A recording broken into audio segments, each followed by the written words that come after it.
नमस्कार मित्रांनो, आजची सत्य घटना आहे तेलंगणा राज्यातील. तेलंगणा राज्यातील निजामाबाद जिल्ह्यात न्यायकल नावाचं गाव आहे आणि याच गावात अतिशय धक्कादायक घटना घडली आहे.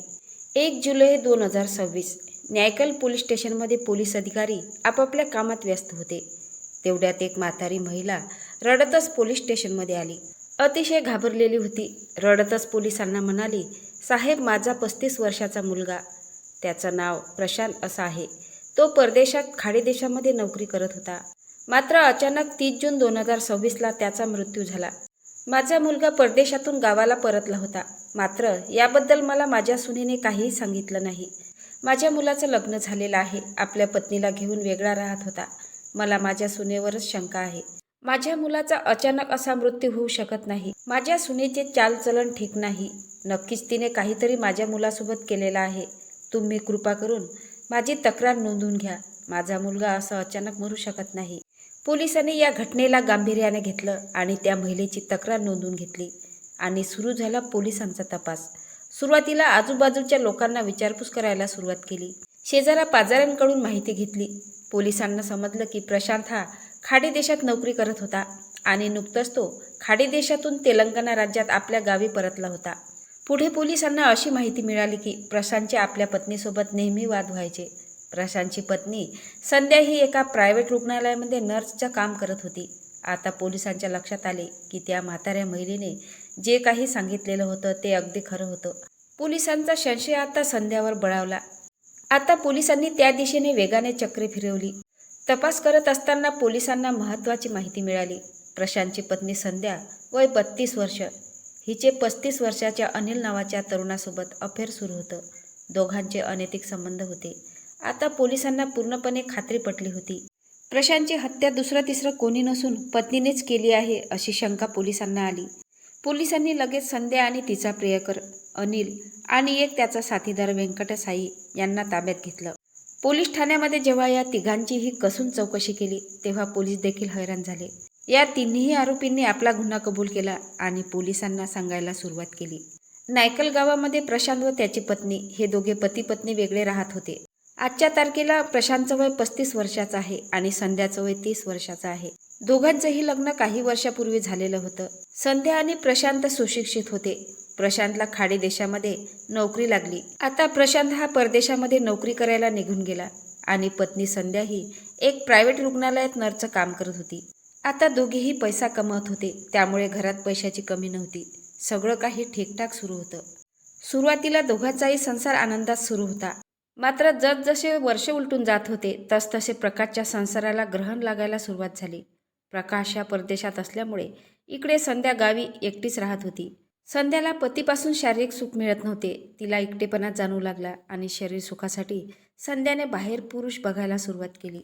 आणि संध्याच्या जीवनात अनिल नावाचा तरुण आला. दोघांच्या भेटीगाठी झाल्या, मैत्री झाली. त्यानंतर दोघांचंही प्रेम फुललं. यांचं प्रेम नाही तर अनैतिक गुप्त नातं सुरू झालं होतं. मात्र हे गुप्त नातं जास्त दिवस लपून राहत नाही. कधी ना कधी घरच्यांना, शेजाऱ्या पाजाऱ्यांना कळतेच. त्याचप्रमाणे पत्नीच्या अनैतिक संबंधाची बातमी पती प्रशांतपर्यंत जाऊन पोचली. त्यावेळी प्रशांतच्या तळपायाची आग मस्तकात गेली. प्रशांतने लगेचच परदेशातील नोकरी सोडली आणि तेलंगणा राज्यातील न्यायकल आपल्या गावी आला. पत्नीशी वादविवाद झाले. मात्र संध्या ही आपल्या प्रियकराला सोडायला तयार नव्हती. संध्याला वाटलं, पती दोघांच्याही प्रेमाचा काटा आहे. पतीमुळे प्रियकराला भेटता येत नाही. पतीला जर कायमचं संपवलं तर अनिलसोबत आपल्याला राहता येईल. त्यासाठी तिने पतीला संपवण्यासाठी एक भयंकर कट रचला. या कटामध्ये संध्याने प्रियकर अनिल आणि त्याचा मित्र व्यंकटा याला देखील सामील केले. तारीख होती 29 जून 2026ची. प्लॅननुसार अनिलचा मित्र व्यंकटसाई भेटण्याच्या बहाण्याने प्रशांतच्या घरी गेला. त्यावेळी प्रशांत हा घरीच एकटा होता. सुरुवातीला दोघांच्या गप्पा गोष्टी सुरू झाल्या. त्यानंतर व्यंकटसाईने दारूच्या बॉटल्या बोलवल्या. त्यानंतर व्यंकटसाईने प्रशांतला बोलण्यात गुंतवून ठेवलं आणि त्याला दारू पाजत गेला. गप्पा गोष्टी करता करता प्रशांत हा दारूच्या नशेमध्ये डोलू लागला. मात्र याच दरम्यान प्रशांतला अजिबात शंका आली नाही की पुढे काही वेळातच आपण या जगाला, दुनियेला सोडून जाणार आहे. व्यंकटरमण याने प्रशांतला मुद्दाम जास्त दारू पाजली आणि स्वतः खूप कमी घेतली. प्रशांतला आता नशा चढलेली होती. त्याला धड चालता देखील येत नव्हतं आणि जागेवरून हलता देखील येत नव्हतं. याचाच फायदा घेऊन व्यंकटरमणने प्रशांतला भयंकर मारहाण केली. प्रशांत आधीच नशेत धुंद होता. व्यंकटरमणने प्रशांतला मारत मारत घराच्या छतावर नेलं. प्रशांत आधीच नशेत धूत असल्यामुळे त्याला कशाचंही भान नव्हतं. आपल्याला हा व्यंकटेश कोठे घेऊन जात आहे हे देखील त्याला कळलं नाही. याच दरम्यान प्रशांतची पत्नी ही व्यंकटरमणसोबत कॉलवर बोलत होती. त्याला ती सांगत होती की आता लवकर काम करून टाक. माझ्या पतीला लवकरात लवकर छतावरून फेकून दे, जेणेकरून त्याचा मृत्यू होईल.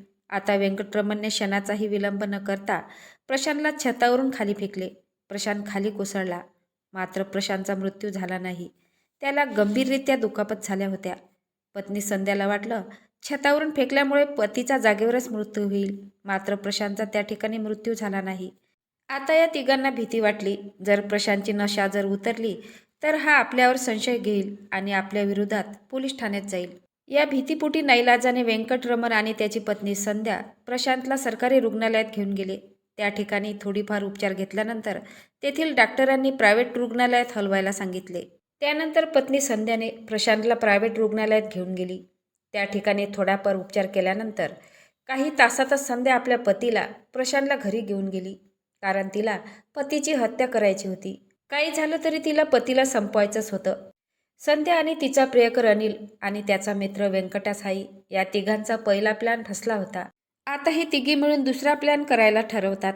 प्रशांत हा घरीच बेडवर पडलेला होता. त्याला औषधोपचार सुरू होते. याचा फायदा घेऊन अनिल, संध्या आणि व्यंकट याने IV च्या मदतीने टॉयलेट क्लीनर इनेस्थीसिया इंजेक्शनमध्ये भरली आणि प्रशांतला ती इंजेक्शन टोचली आणि काही वेळातच प्रशांतला चक्कर यायला सुरुवात झाली.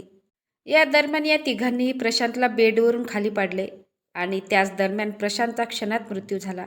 अशा प्रकारे अतिशय क्रूरपणे संध्याने पतीची हत्या केलेली होती.